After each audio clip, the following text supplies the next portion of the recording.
राजीव गांधी की मौत की कहानी। हालांकि इस कहानी में बहुत सारे पार्ट्स हैं, पर मैं कोशिश करूंगा कि एक साथ ही आपको सब कुछ सुना दूं।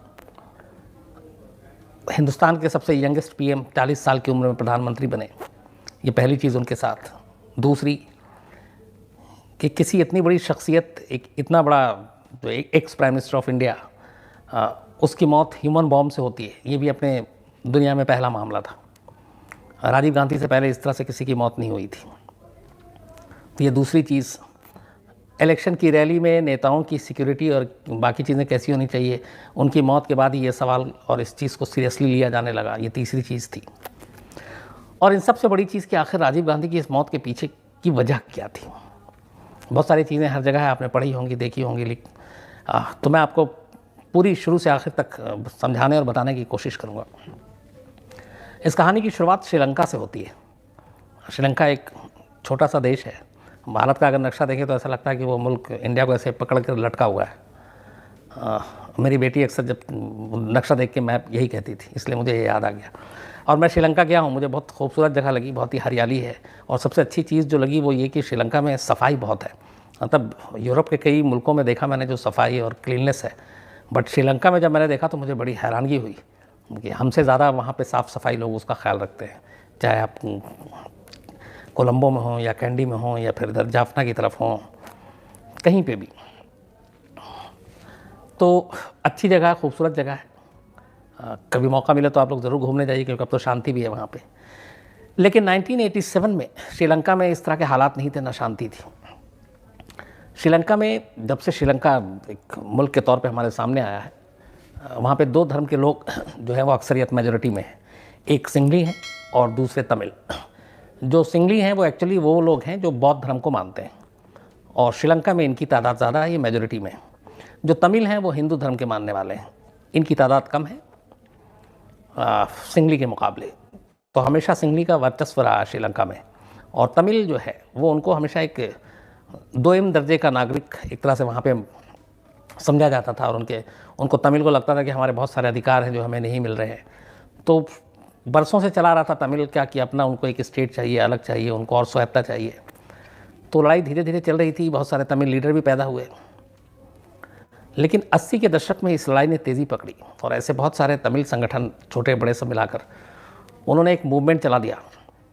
वो एक अलग स्टेट की मांग करने लगे, एक तरह से समझे कि अलग देश की ही, तमिल ईलम के नाम पे। और उन सारे ऑर्गेनाइजेशन में जो छोटे मोटे सारे थे, उनमें एक और भी था, LTT, लिबरेशन टाइगर तमिल इलम फोर्स जो था, जिसका हेड प्रभाकरन। तो ये सारे मूवमेंट चल रहे थे और लगातार वहाँ की जो सरकार है इनसे निपट रही थी। हथियार भी इन लोगों ने उठा लिए थे। बट छुटपुट लड़ाई के बीच में ही, अच्छा इधर दूसरा ही था कि तमिल के साथ चूँकि हम लोगों का भी जुड़ा था, वो तमिलनाडु से लेकर वो बहुत सारी चीज़ें थी, और जो वहाँ के लोग थे बहुत सारी चीज़ें हमसे मिलती थी। तो हमारा शुरू से जो विदेश नीति भी थी, फॉरेन पॉलिसी भी, वो ये थी कि हम भी चाहते थे कि तमिल के ख़िलाफ़ जुल्म ना हो, उनको उनका हक़ मिले, उनको स्वायत्तता मिले। लेकिन ये नहीं कि एक श्रीलंका के टुकड़े हो जाएं, और तो ऐसा कभी भारत ने नहीं चाहा। लेकिन ये था कि एक देश में अगर सिंघली भी हैं तो तमिल को भी उनका हक़ मिलना चाहिए। तो ये सारी लड़ाई चलती रही और सब कुछ चल रहा था। लेकिन तभी 23 जुलाई 1983 को पहली बार इस पूरे मूवमेंट ने एक खूनी रंग ले लिया था। तब जो लिट्टे तो गुरिल्ला वॉर में बड़ा माहिर थे, प्रभाकरन की पूरी टीम। माइंस बिछाना, जंगल में छुपकर अटैक करना, इनके पास एक से एक वेपन थे, हथियार थे। ह्यूमन बॉम्ब भी लिट्टे की ही ईजाद की भी थी इस पूरे एरिया में। तो 23 जुलाई 1983 को लिट्टे के गुरिल्ला सैनिकों ने 13 जो है वो श्रीलंकाई सैनिक को घेर कर उन्होंने मार दिया था। तो एक साथ जब 13 सैनिकों की मौत हुई श्रीलंका की, और ये सब कुछ चल रहा था, तो श्रीलंका सरकार भी जो है वो फिर हरकत में आई, और उसने अगले ही दिन, इस 13 श्रीलंकाई सैनिक की मौत के अगले दिन, वहाँ पे बड़े पैमाने पे फिर हिंसा विंसा फैल गई, और तमिल ख़ास तौर पर निशाने पे आ गए, और तमिलों को मारा जाने लगा, गुस्सा जो भड़का। तो और यहीं से श्रीलंका में एक गृह युद्ध जैसे हालात पैदा हो गए। अब तमिल के ऊपर जब जुल्म हुआ तो तमिल क्या करते, तो वो भागे समंदर के रास्ते, और एक लाखों तमिल इंडिया में चले आए, तमिलनाडु में ही एक तरह से, और वो शरणार्थी के तौर पर। अब इतनी बड़ी तादाद में शरणार्थी हमारे देश में आ रहे तो हमारे लिए भी मसला हो गया कि ये इतने सारे कुछ आ रहे हैं, लेकिन अब तमिलनाडु और वहाँ की पूरी पॉलिटिक्स भी ये थी कि हम उससे हट भी नहीं सकते थे, क्योंकि फिर उससे बहुत सारी चीज़ें होती, लोग नाराज़ होते। तो हम लोगों ने तमिल की मदद भी करनी शुरू की, और उस वक्त जो तमिलनाडु के मुख्यमंत्री थे एम जी रामचंद्रन, बहुत बड़ा नाम, उन्होंने भी दिल्ली में जो गवर्नमेंट थी उस पर दबाव डालना शुरू किया कि तमिल के मसले को हल किया जाए और तमिल पर जो जुल्म हो रहा है उसे रोका जाए। तो ये सारी चीज़ें हो रही थी और लगातार वहाँ पे गृह युद्ध जैसे हालात थे श्रीलंका में। और ये चूँकि 83 की बात थी, अगले कई साल तक गृह युद्ध जैसे हालात रहे और लिटे ने बहुत सारे वहाँ पे अटैक किए, उनके सारे गुरिल्ला वार जैसे मामला चलता रहा। 86 आते आते हालात और बिगड़ गए और बहुत ही ज़्यादा खून खराबा होने लगा था और दोनों तरफ से लोग मारे जा रहे थे। इधर हमारे तमिल शरणार्थियों की तादाद बढ़ती जा रही थी हिंदुस्तान में, तो उसको लेके हमें भी बहुत सारी समस्याएं आ रही थी। और तभी 1987 में जब राजीव गांधी प्रधानमंत्री थे, तो कहते हैं कि उन्होंने इस तमिल मसले को हल करने के लिए बहुत सारी कोशिशें की। उनके ऊपर दबाव भी था कि तो तमिल हमारे जो शरणार्थी आ रहे थे उनके ऊपर जुल्म हो रहा था, खामोश बैठ नहीं सकते थे। श्रीलंकाई सेना जो है वो लगातार हमले भी कर रही थी। तो श्रीलंका में जब इस तरह की चीज़ें ज़्यादा होने लगी तो एक पूरे जाफना द्वीप में एक तरह से हमारे जो तमिल सारे शरणार्थी थे वहाँ पे जो वो भी फंस गए, खाने पीने को कुछ नहीं। तब मानवीय आधार पर भारत ने कहा कि हम इनको राहत सामग्री भेजते हैं, खाना वाना भेजते हैं, लेकिन श्रीलंका की जो सैनिक सरकार है उसने मना कर दिया। तो फिर हमें कहना पड़ा कि अगर आप नहीं हमें आने दोगे तो हम अपने एयरफोर्स के ज़रिए भेजेंगे, और अगर आपने हमारे एयरफोर्स पे अटैक किया तो ये इसको सीधा वॉर माना जाएगा। तो इससे श्रीलंका की सरकार जो है वो थोड़ी घबरा गई, और उस वक्त जे जयवर्धने थे श्रीलंका के मुखिया। तो इसके बाद खैर हमने वहाँ पे सामान वामान भेजा, और फिर आखिर में ये सारी चीज़ें जब चल रही थी तो फिर शांति की भी बात चल रही थी। तो राजीव गांधी ने एक पहल की और श्रीलंकाई सरकार और जो तमिल वहाँ पे जितने संगठन थे जिसमें लिटे भी था, इन लोगों के बीच में एक मध्यस्थता की भूमिका निभाने के लिए तैयार हुए, और उन्होंने कहा कि हम बातचीत से मसले को हल करते हैं। क्योंकि दूसरी तरफ ये भी डर था कि अमेरिका कहीं इसमें दखल दे दे और अपना वहाँ पे एक बेस बना ले आर्मी का और उसका, तो फिर वो वहाँ से कभी हटेगा नहीं, तो वो हमारे लिए भी ठीक नहीं था। तो इसी के बाद 1987 में कहते हैं कि दिल्ली के अशोका होटल में बाकायदा प्रभाकरन दिल्ली बुलाया गया, क्योंकि वो जितने भी तमिल सारे ऑर्गेनाइजेशन थे उसमें सबसे बड़ा प्रभाकरन था। तो उसको बुलाया गया और राजीव गांधी के साथ मुलाकात हुई, और राजीव गांधी ने उसको मनाने की कोशिश की और उससे कहा कि एक समझौता है, शांति समझौता है, इसमें आप लोग शामिल हों। उस समझौते के तहत ये था कि श्रीलंका सरकार तमिलों को स्वायत्ता देगी, उनको और आज़ादी देगी, अलग देश नहीं होगा, लेकिन श्रीलंका के अंदर ही उन्हें काफ़ी कुछ और उनको अधिकार दिए जाएंगे। और एक खबर ये भी है कि राजीव गांधी ने, प्रभाकरन ने ये रखा था कि इस शांति जब स्थापित हो जाए तो उसके बाद श्रीलंका की सरकार में उसकी एक अपनी पोजीशन होनी चाहिए।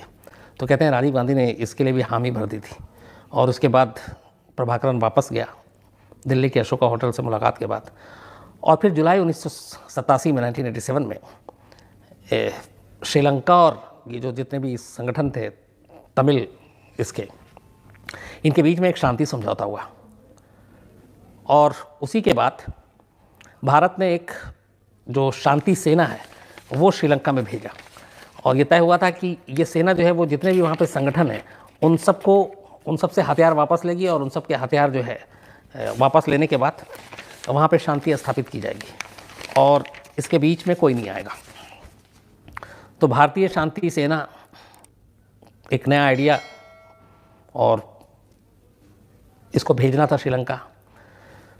तो बाकी जितने संगठन थे वो लगभग इस समझौते के लिए तैयार हो गए थे, लेकिन प्रभाकरन जब मिला था राजीव गांधी से, और उसके बाद हालांकि वो तैयार हो गया था और उसने दस्तखत भी किए, लेकिन वो थोड़े बहुत अधिकार और थोड़ी बहुत आज़ादी से खुश नहीं था। उसका ये था कि तमिल इलम एक अलग ही देश ही होना चाहिए और श्रीलंका के साथ नहीं होना चाहिए। तो वो इस फैसले से और इस समझौते से नाखुश था अंदर अंदर, लेकिन फिर भी वो चला गया। उसके बाद हमारी जो भारतीय शांति सेना है और जो समझौता हुआ था हमारे श्रीलंका सरकार के बीच में, राजीव गांधी और जयवर्धने के बीच में, तो उसके तहत हमारी जो सेना है वो श्रीलंका भेजी गई, और करीब 4 डिवीज़न में 80,000 हमारी फोर्स जो है वो शांति सैनिक के तौर पर श्रीलंका गई थी। शांति सैनिक के तौर पर इसलिए गई थी कि वहाँ पे जितने ऐसे संगठन हैं उन सबको आर्मलेस किया जाए, उनसे हथियार डलवाया जाए, उनसे हथियार लिया जाए, और शांतिपूर्ण माहौल में बातचीत के ज़रिए इस पूरे मसले का हल हो। ये सोच थी और यही समझौता था। इसके बाद ये जब वहाँ फोर्स पहुँचती है तो जाहिर सी बात है कि ये शांति सैनिक थे, इनका सिर्फ काम कोई जंग लड़ना और कुछ नहीं था, और इनको सिर्फ वहाँ पे हथियार डलवाने थे। लेकिन होता उल्टा है, यहाँ पे धोखा हो जाता है। धोखा ये होता है कि प्रभाकरन तैयार नहीं था समझौते के लिए, यहाँ पे तो किसी तरह मजबूरी में तैयार हो गया, लेकिन बाद में वो मुकर गया। अच्छा, इसमें ये भी था कि जब शांति हमारे जो भारतीय शांति पूरा सैनिक वहाँ पहुँचे तो उसमें ये भी था कि जो पूरा जाफना इलाका, जो खासतौर पे तमिल का पूरा एक सबसे बड़ा बेल्ट था, एरिया था, वहाँ से श्रीलंकाई सैनिक वापस चली जाएगी और उनकी जगह इंडियन जो सेना है वो ले लेगी और उनकी निगरानी में सारे हथियार डलवाए जाएंगे। तो समझौते के तहत जैसे ही अपने शांति सैनिक इंडिया के पहुँचते हैं, श्रीलंकाई सेना चली जाती है, लेकिन उनके जाते ही श्रीलंकाई सेना के प्रभाकरन एकदम एक तरह से खुला और आज़ाद हो जाता है और वो शांति समझौते से मुकर जाता है और उल्टा वो जो हमारी पीस फोर्स गई थी इंडिया की, वो उनके ऊपर हमला शुरू कर देता है। और जबकि हमने जो अपने सैनिक भेजे थे पीस फोर्स, उनका ये था कि इनको सिर्फ हथियार डलवाने, कोई जंग तो लड़ना नहीं, तो इसलिए वो उस तैयारी से गए भी नहीं, ना उनके पास वो जंग लड़ने के सामान आना, वो तैयारी थी, कुछ नहीं। और ये उम्मीद भी नहीं थी कि चूँकि तमिल इलम और प्रभाकरन की जो संगठन है वो हम पे अटैक कर सकता है। लेकिन यहाँ प्रभाकरन ने धोखा दे दिया और जो इंडियन पीस फोर्स, उसी के ऊपर उसने अटैक, माइंस बिछाकर, बारूद बिछाकर, अपने औरतों बच्चों को ट्रेन करके उनको हथियार देकर। अब हमारी सेना के पास बहुत सारे डूज एंड डोंट्स थे कि अब महिलाओं पे, बच्चों पे, निहत्तों पे गोली नहीं चलाएंगे, उनके लिए कोई कानून नहीं था। और कई अपने सैनिकों को पकड़ के उन्होंने बंधक बनाया, बहुत टॉर्चर किया, फिर मारा। तो जिनेवा कन्वेंशन भी हमारे लिए था, LTT के लिए नहीं था, प्रभाकरन के लिए नहीं था। तो हमारा बड़ा नुकसान हुआ और ये उल्टा पड़ गया हम लोगों को, और बहुत सारे हमारे सैनिक मारे गए जो शांति के लिए गए थे। तो उसको लेकर हमारे यहाँ भी आवाज़ उठने लगी। उधर श्रीलंका में भी एक पॉलिटिकल धड़ा था जो इस भारतीय, हालांकि जे जयवर्धने ने खुद समझौता करके भारतीय सेना को बुलाया था, लेकिन फिर वहाँ के सिंघली, जो बहुल सिंघली आबादी है, उसके दबाव में वो भी मुकर गए और वो भी फिर कहने लगा कि नहीं भैया आप वापस जाओ। इसी दौरान में श्रीलंका में भी चुनाव होता है और हमारे यहाँ भी चुनाव होता है, और उस चुनाव में श्रीलंका में भी जो जयवर्धने हैं वो हार जाते हैं, एक नई सरकार आती है, और वो नई सरकार वो थी जो इस भारतीय शांति सेना के खिलाफ थी श्रीलंका में आने की। तो आती कहती कि अब आप लोग वापस जाओ। इधर हमारे यहाँ भी राजीव गांधी चुनाव हार जाते हैं और प्रधानमंत्री VP सिंह बन जाते हैं, और जैसे ही उधर श्रीलंका की नई सरकार कहती है भारत सरकार से कि भैया आप अपने शांति सेना को वापस बुलाओ, VP सिंह मान जाते हैं और हम उन सबको 90 में बुला लेते हैं, 3 साल के अंदर। और इन 3 सालों में बहुत सारे कुछ हमने खोया भी था। हालांकि हज़ारों प्रभाकरन के लोगों को मारा भी, लेकिन हमारे भी सैकड़ों लोगों की जान गई आर्मी की। खैर, अब वापस आ गए। श्रीलंका के हालात वैसे ही गिरे युद्ध के वहाँ पे। उसके बाद तो बहुत सारी चीज़ें वहाँ पे कोलंबो में और हर जगह जब तब बम ब्लास्ट, सुसाइड अटैक, ये चीज़ें होने लगी। मैंने वहाँ पे कोलंबो में ऐसी बहुत सारी जगह देखी। 2016 की बात है, जब मैं गया था तो मैंने देखा वहाँ पे जहाँ जहाँ इस तरह के सुसाइड अटैक हुए थे वो निशानियाँ वहाँ आज भी हैं, कई सारे ऐसे मेमोरियल बने हुए हैं। और एक ज़माना था जब लोग सड़क पे चलते हुए भी डरते थे कि पता नहीं कौन सुसाइड बॉम्बर आ जाए, कौन सी कार ब्लास्ट हो जाए। अब तो खैर बहुत पीस है। तो सरकार बदली, ये सब कुछ वापस हो गया, लेकिन श्रीलंका में गृह युद्ध के हालात वैसे ही रहे। इधर VP सिंह की सरकार आने के बाद फिर अचानक VP सिंह की सरकार भी चली जाती है, और चूँकि मेजोरिटी में नहीं थी, और नए तरीके से फिर चुनाव का ऐलान हो जाता है। 91 में चुनाव था।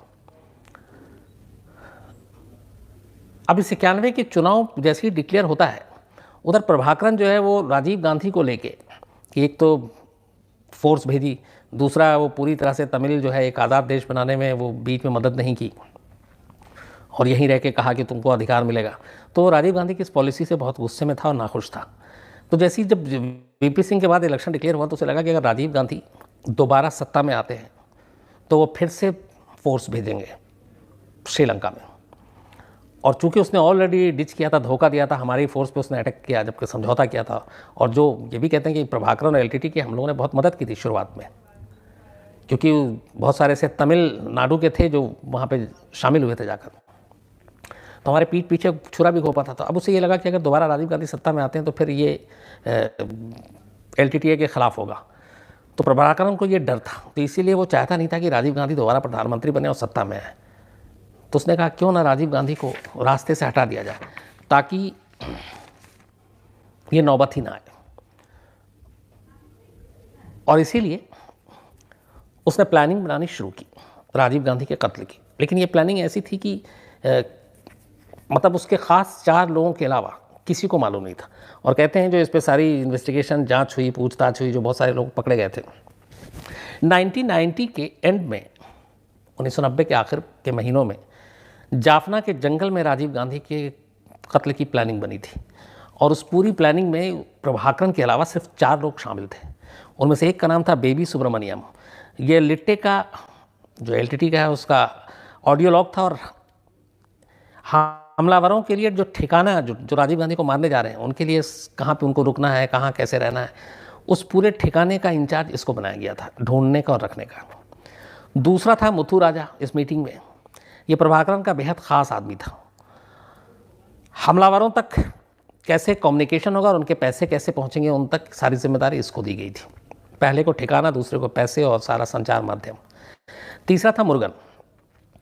ये आईडी एक्सपर्ट था और कहते हैं कि ह्यूमन बॉम्ब बनाने में भी एक्सपर्ट था, इसने बाकायदा ट्रेनिंग ले रखी थी। तो हमले के लिए जो ज़रूरी विस्फोटक और ये सारे बॉम्ब वॉम्ब कहाँ से आएंगे, इसका इंतज़ाम मुरुगन को सौंपा गया था कि ये करेगा। चौथा था शिवरासन।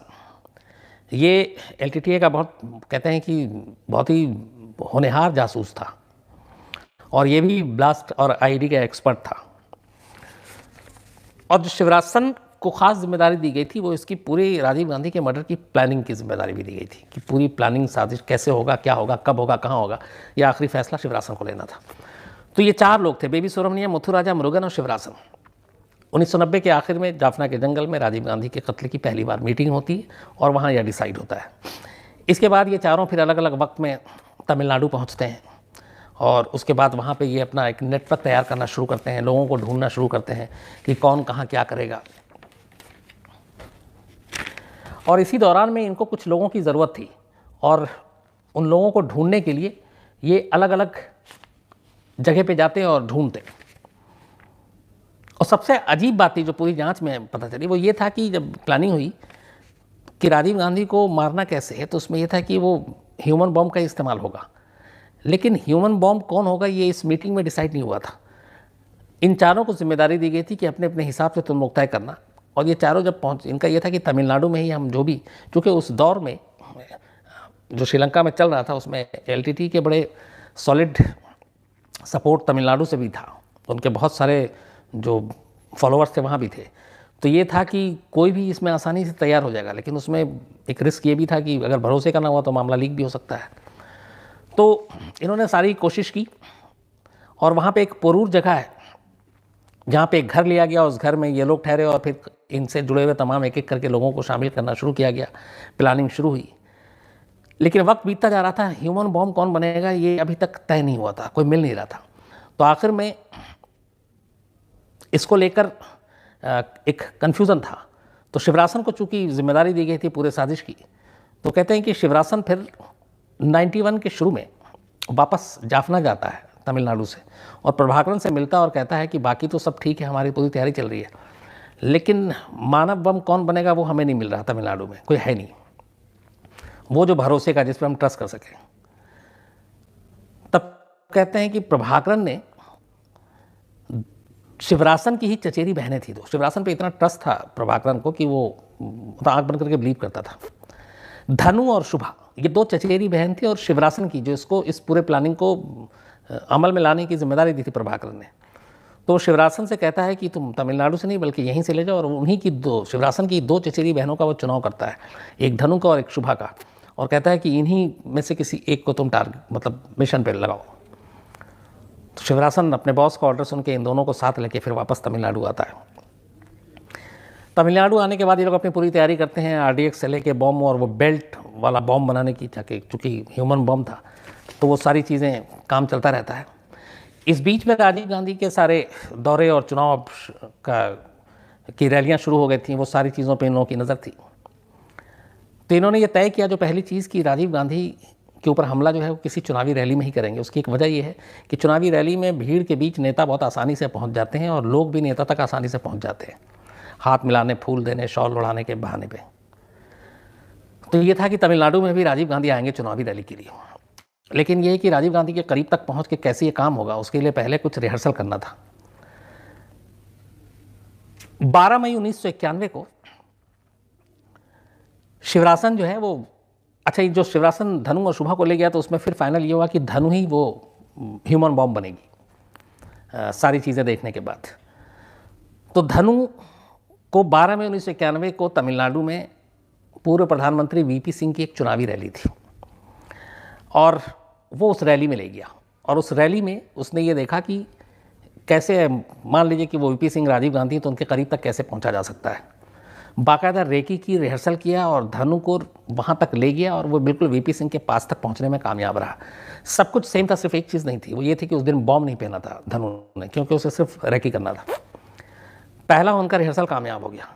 इसके बाद उसी मई के महीने में एम करुणानिधि जो डीएमके के बॉस हैं, तमिलनाडु के मुख्यमंत्री रहे, उनकी एक रैली थी। फिर दोबारा श्योर करने के लिए कि कोई अड़चन एन टाइम पे ना आए, शिवरासन धनु को लेकर करुणानिधि की भी रैली में पहुंचता है और वहाँ रैली में पहुंचने के बाद बाकायदा उनके करीब जाता है और उसके बाद नज़दीक जाने के बाद उसे लगता है कि आराम से पहुंच सकते हैं और वो वापस आ जाता है। इस सेकंड ट्रायल में भी धनु ने सब कुछ वैसे ही किया, सिर्फ उसके कमर पे बॉम्ब नहीं बंधा हुआ था। अब इसके बाद ये लोग आखिरी अपने टारगेट का इंतजार करते हैं, वो राजीव गांधी है। इसी बीच में 20 मई को श्री पेरम्बदूर में एक राजीव गांधी रैली करने जा रहे हैं जो 21 को है शाम को। उसकी खबर इन लोगों को 20 मई को मिलती है। तो नलिनी के घर पे ही ये लोग सारे ठहरे हुए थे। 5 लोग थे, शिवरासन, धनु, शुभा, नलिनी और हरि बाबू। ये 5 लोग थे वहाँ पे और तैयारियाँ पूरी हो चुकी थी, 2 रेकी हो चुकी थी। और उसके बाद 20 मई 1991 को इन्हें पता चलता है कि 21 मई को राजीव गांधी श्री पेरम्बदूर में आ रहे हैं। बाकायदा अखबार में वहाँ के विज्ञापन भी छपा हुआ था। तो शिवरासन जो है वो अखबार लेकर आता है और बताता है ये रहा, ये जगह है और ये सारी चीज़ें, यहाँ इतना टाइम है। तो 20 तारीख की रात को ये लोग डिसाइड कर लेते हैं कि 21 तारीख को राजीव गांधी के ऊपर हमला करना है। तय वक्त से कई घंटे लेट राजीव गांधी, चूँकि उस वक्त चेन्नई पहुँचे थे, फिर चेन्नई में उन्होंने 1-2 रैली की, फिर कुछ मीडिया से ब्रीफिंग की, फिर एक जर्नलिस्ट ने उनसे बातचीत की गाड़ी में और उसके बाद वो श्री पेरम्बदूर पहुँचते हैं 21 मई को रात और उस रैली में जाते हैं। तमाम लोग पहले से बैठे हुए थे, चूँकि रैली में लेट हो गया था, लेकिन वहाँ पे बार बार अनाउंसमेंट हो रहा था कि बस राजीव गांधी आने वाले हैं, राजीव गांधी आने वाले हैं। राजीव गांधी पहुँचते हैं, भीड़ उनकी तरफ बढ़ती है, लेकिन सुरक्षा और जो सिक्योरिटी गार्ड थे वो उनको हटाते हैं। लेकिन बहुत सारी महिलाएं एक जगह पे खड़ी हुई थी, वो आती हैं, फिर भी सुरक्षा वाले उनको हटाने की कोशिश करते हैं। इस दौरान ये जो धनु थी, ये पहली बार उस दिन चश्मा पहनकर पहुंचती है। वो चश्मा नहीं लगाती थी, सिर्फ ये कि कभी किसी ने और कहीं किसी रैली में देखा हो या एक भी कोई छोटी सी चीज़ पकड़ा जाए तो वो चश्मा लगाकर और सलवार कमीज़ पहनकर वो पहुंचती है। और एक नेता थी, वो उनसे पहले, चूँकि सिक्योरिटी गार्ड ने उसको और आगे बढ़ने से रोक दिया था, तो कहती है कि मैं एक बार राजीव गांधी को माला पहनाना चाहती हूँ। तो वो भी कहती है कि चलो, कांग्रेसी नेता थी, उन्होंने कहा कोई नहीं। तो इसलिए वो सुरक्षा गार्ड को भी रोक देती हैं। राजीव गांधी आते हैं, तब तक कई लोग आगे बढ़ते हैं, कुछ सुरक्षा गार्ड के लोग रोक देते हैं। इसी बीच में धनु भी बढ़ती है। जब धनु बढ़ती है तो एक सुरक्षा गार्ड उसको रोक देता है, लेकिन राजीव गांधी, वो आवाज़ आती है कि नहीं, वो बोलती है कुछ, राजीव गांधी के कानों तक आवाज़ जाती है और राजीव गांधी उस सुरक्षा गार्ड से इशारा करके कहते हैं आने दो उसको। फिर वो करीब आती है, झुकती है पैर छूने के लिए। आमतौर पे हमारे ऐसे ही होता है कि जब कोई पैर छूने के लिए झुकता है तो आमतौर पे हम उसे उठाते हैं या तो हाथ लगाकर कंधे से। तो वो जैसे ही झुकी, राजीव गांधी ने उसको उठाने के लिए वो भी झुके, लेकिन वो झुकी पैर छूने के लिए नहीं थी, बल्कि वो अपना बटन दबाने के लिए झुकी थी। तो वो झुकते ही बटन दबा देती है, एक धमाका होता है और उस धमाके में वहाँ आसपास करीब 14 से 18 लोग थे जो सबसे करीब थे, उन सब की मौत हो जाती है। और उन बिखरे हुए लाशों में एक लाश राजीव गांधी की थी, जिनका चेहरा लगभग पूरी तरह से उड़ चुका था। और तब घड़ी में वक्त हुआ था रात 9:21। उसके बाद धीरे धीरे पूरे देश में ये खबर फैलती है और फिर सबको ये जानकारी मिलती है। तो ये तो राजीव गांधी की मौत की खबर थी। अब इसके बाद बहुत सारी चीज़ें होती हैं कि आखिर इस मौत के पीछे, क्योंकि ये अभी जो हमने आपको कहानी सुना है LTT को लेकर खतरा, शांति सेना भेजना, ये सारी चीज़ें तो अब बाद में एक के बाद एक कड़ियाँ जुड़ने लगी। लेकिन अब अचानक जब खबर आती कि राजीव गांधी एक धमाके में मारे गए, तो जाहिर सी बात है उसके बाद जांच होती है तो ये कि कौन लोग हैं, क्या है, क्योंकि किसी, और जब तक पुख्ता सबूत नहीं हो आप कुछ कह नहीं सकते। तो साजिश के पीछे बहुत सारी चीज़ें, पॉलिटिकल एंगल भी हो सकता है, इलेक्शन का टाइम था, और भी चीज़ें हो सकती हैं। तो फिर पूरी जांच शुरू होती है। उस वक्त तमिलनाडु फॉरेंसिक साइंस के डायरेक्टर हुआ करते थे मिस्टर पी चंद्रशेखर। बहुत ही मतलब बड़ा नाम है इनका, और बड़े अच्छे फॉरेंसिक साइंस के एक्सपर्ट, और बहुत नॉलेज इनको, बहुत एक्सपीरियंस इनको। खबर मिलने के बाद जाहिर सी बात है पूरी इन्वेस्टिगेशन, जांच शुरू होती है, इलाके को घेर लिया जाता है, सीन ऑफ क्राइम को लोगों से बचा के रखा जाता है। पुलिस और बाकी एजेंसी के साथ साथ जो पी चंद्रशेखर हैं, फॉरेंसिक साइंस तमिलनाडु के जो डिपार्टमेंट के डायरेक्टर, वो पहुंचते हैं पूरा मुआयना करते हैं, हर प्रूफ, हर सबूत को उठाते हैं, हर चीज़ की बारीकी से जांच करते हैं। इसके बाद 4 चीज़ें आती हैं, जो 4 थ्योरी थी कि राजीव गांधी की जो मौत हुई वो कैसे हुई। पहली थ्योरी ये थी कि बम जो है, जो स्टेज तक राजीव गांधी जा रहे थे वहाँ पे रेड कारपेट बिछा हुआ था, तो उस रेड कारपेट के नीचे बम रखा गया था। दूसरी थ्योरी थी कि बम फूलों की टोकरी में, जैसे बहुत सारे लोग माला पहनाते हैं, कुछ फूलों का गुलदस्ता, और वहाँ पे कल्चर है टोकरी में भी रख कर वो दे देते हैं, तो उसमें छुपा कर रखा गया था। तीसरा ये था कि राजीव गांधी जब खड़े हुए थे तब किसी ने बम उनके ऊपर फेंका।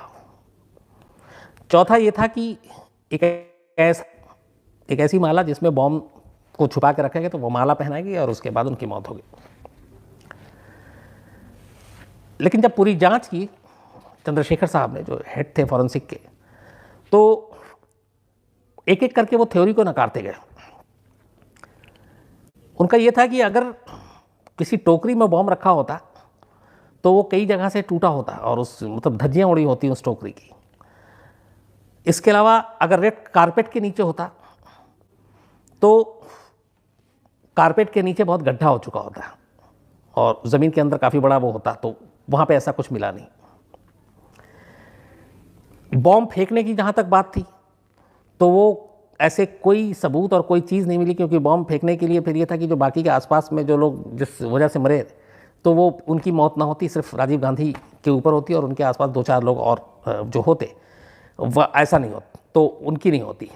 तो बॉम्ब फेंकने वाली थ्योरी भी, और फिर सिक्योरिटी और बाकी चीज़ों को देखते हुए नकार दिया गया। अब बचा कि माला जो है, माला पहनाई गई और माला में बम। तो ये था कि माला की जो धागे और वो होते हैं वो बड़े कमज़ोर होते हैं, नाजुक होते हैं, तो उसमें एक हेवी बॉम्ब को बांध के और डालना वो नामुमकिन है। तो इस तरह से इन चारों थ्योरी को फॉरेंसिक साइंस ने रिजेक्ट कर दिया। टोटल इसमें 18 मौत हुई थी, सॉरी मैंने 14 आपको बोला, 18 मौत हुई थी। तो अब 4 थ्योरी को नकार दिया गया। अब ये था, अच्छा उस वक्त तक ये जो मैं अब आपको बता रहा हूँ, जो कि अब हम जानते हैं, आप सभी जानते हैं कि ये कि ह्यूमन बॉम्ब के ज़रिए अटैक हुआ था, लेकिन उस वक्त ये चीज़ें नहीं थी, तो उस वक्त ये सारी सच्चाई सामने लानी थी। तो खैर इन चारों थ्योरी को नकारने के बाद अब वो जितनी भी लाशें मिली थी उन सब की जांच शुरू की गई, उन सब की फॉरेंसिक जांच हुई, जिसमें एक राजीव गांधी की भी बॉडी थी, तो सबकी जांच की गई। सारे शवों की जब लाश की जांच की गई तो सब जाहिर सी बात है बहुत सारे छत के छत थे, कई टुकड़े थे, लेकिन उसमें से कुछ कुछ पार्ट्स बचे थे कई के। तो एक ऐसी बॉडी मिली जिसके कुछ भी अवशेष नहीं बचे थे, मतलब वो किस्तों में एकदम थे, लेकिन जो उसके अवशेष मिले छोटे छोटे अलग अलग, उससे ये पता चला कि इसकी त्वचा जो है, स्किन और ये बाल, नेल पे पॉलिश की किसी महिला की है, जो 18 लाशों की जब शिनाख्त की गई, और चूंकि उस पर नेल पॉलिश भी था उसके नाखून में। जिस लाश की मैं बात कर रहा हूँ, इसके सर का कुछ हिस्सा, लेफ्ट बाजू, और कमर के नीचे का कुछ हिस्सा, सर का कुछ हिस्सा, लेफ्ट बाजू और कमर के नीचे का कुछ हिस्सा थोड़ा बहुत साबुत था, बाकी कुछ नहीं बचा था। पूरा दाहिना हाथ और पेट का पूरा हिस्सा गायब था। तो जब ये चीजें सामने आई कि पूरा पेट का हिस्सा गायब, दाहिना हाथ गायब, सर का कुछ हिस्सा, लेफ्ट बाजू का कुछ हिस्सा बचा होना, कमर के नीचे का कुछ हिस्सा बचा होना, तो जब इन सारी चीज़ों को जांच की गई तो फिर ये पता चला कि ये जिसकी बॉडी है एक्चुअली में यही मानव बम, यही ह्यूमन बॉम्ब है। और इसकी त्वचा और नेल पॉलिश और बालों से ही पता चला कि ये कोई महिला है। तो पहली बार फॉरेंसिक साइंस की जांच से पता चला कि राजीव गांधी को मारने वाली जो ह्यूमन बॉम्ब आ गई थी वो एक महिला थी। फिर जब इस चूँकि स्पेसिफिक इस बॉडी के बारे में हो कि यही ह्यूमन बॉम्ब है, तो इसकी अब जब स्पेशल अलग से फिर जांच की गई तो ये सलवार कमीज़ पहने हुई थी, उसके कपड़े के नीचे बनियान मिली थी जिसमें वेलक्रो लगा हुआ था। और इत्तेफाक से चंद्रशेखर उससे पहले इंग्लैंड गए थे और वहाँ पे उन्होंने कि कुछ ह्यूमन बॉम्ब के ऊपर जो इस तरह के जो कपड़े पहनते हैं, बेल्ट बांधते हैं, वो सारी चीज़ें करते हैं, तो वहाँ पे भी उन्होंने ऐसी ही एक बनियान देखा था जिसपे वेलक्रो लगा हुआ था। तो ये था कि बॉम्ब को एक बेल्ट में लगाकर शरीर के चारों तरफ लपेटा गया था। इस पूरी जांच से ये पता चलता है। अब आगे की और जांच की गई, क्योंकि अभी तक तो ये सारी चीज़ें चल रही है, तो कुछ और इंटरेस्टिंग चीज़ें मिली। पता चला कि जो बम लपेट कर आने वाली औरत का जो चेहरा थोड़ा बहुत बचा था और सर के पीछे का जो मांस वाला हिस्सा है वो फटा था। थोड़ा सा चेहरा और मांस पीछे का बचा था। उसकी वजह क्या थी? और राजीव गांधी की जब पूरी जांच की गई और उनका चेहरा लगभग उड़ गया था कि ये झुकी और इसने बेल्ट जो है और जो बॉम्ब है वो बॉम्ब आगे की तरफ नहीं था, बॉम्ब पीछे की तरफ था। इसने बॉम्ब अपने कमर पे लपेट रखा था, बटन आगे की तरफ था। वो पूरा जिस तरीके से बांधा था, तो ज़्यादातर जो बॉम्ब लिपटा हुआ था वो यहाँ से यहाँ पीछे तक जाता है। तो बॉम्ब पीछे की तरफ है, पेट की तरफ नहीं था। तो इसलिए जब वो झुकी तो राजीव गांधी उसको उठाने के लिए झुके, तो राजीव गांधी का मुंह अब लगभग उसके बैक पे है, कमर और पीठ के पास, और इसका मुंह नीचे है। और इसी दौरान में उसने बटन दबाया, तो जब बटन दबाया तो राजीव गांधी का चेहरा सबसे पहले उस ब्लास्ट में सामने आया और इसलिए वो चेहरा उड़ा और इसका उस पेट का हिस्सा उड़ गया, क्योंकि यहाँ पे बॉम्ब था तो ये पूरा उड़ गया। बटन जो है उसने राइट हैंड से दबाया तो राइट हैंड पूरा उड़ गया था, इसलिए लेफ्ट बाजू था, राइट हैंड नहीं था, पेट का पूरा हिस्सा उड़ गया। तो इन छोटी छोटी जांच से पता चला कि बॉम्ब कहाँ लपेटा गया था, किस हाथ से बटन दबाया गया। राजीव गांधी जब झुके थे तो क्यों झुके थे? क्योंकि वो उसको उठाना चाहते थे, और वो इसलिए झुकी थी क्योंकि वो बटन को दबाना चाहती थी। तो इन सारी चीज़ों ने फिर धीरे धीरे खुलासा किया। उसके बाद खैर फिर कुछ तस्वीरें मिली, उन तस्वीरों के बाद एक एक करके कड़ियाँ जुड़ती गईं। फिर श्रीनिवासन पकड़ा गया, फिर इसके साथ बाकी के लोग जो है वो पकड़े गए, और इस तरह जब पकड़े जाते रहे तो उसके बाद फिर सिलसिला शुरू हुआ पूछताछ का, और उसमें फिर पूरी प्लानिंग सामने आई। फिर प्रभाकरंस का नाम सामने आया, और उसके बाद एक एक कर करीब 24-26 लोग गिरफ्तार हुए, और निचली अदालत ने तो एक साथ सबको फांसी की सज़ा भी दे दी। लेकिन फिर बाद में तब मामला गया सुप्रीम कोर्ट में, और वहाँ पे फिर चलते चलते मामला 7 लोगों में से 3 को फांसी की सज़ा, 4 को उम्र कैद की सज़ा है, बाकी कुछ छूट गए, और ये लोग अभी तमिलनाडु की जेल में बंद हैं। जिसमें जो बंद हैं, एक नलनी है, इसके अलावा सांथन एलियास है, ये श्रीलंकाई नेशनल है और इसने भी पूरे एसेसिनेशन में मदद की थी। मुर्गन है, एजी परिवलन है, रॉबर्ट पियोस है, जय कुमार है, रविचंद्रन है, ये सारे लोग इस वक्त जेल में बंद हैं। प्रभाकरन 2009 में श्रीलंकाई सेना के हाथों मारा गया। एलटीटी का लगभग अब खात्मा हो चुका है श्रीलंका में। अब जाफना से लगे बाकी जगहों पे अब श्रीलंकाई आर्मी का कंट्रोल है।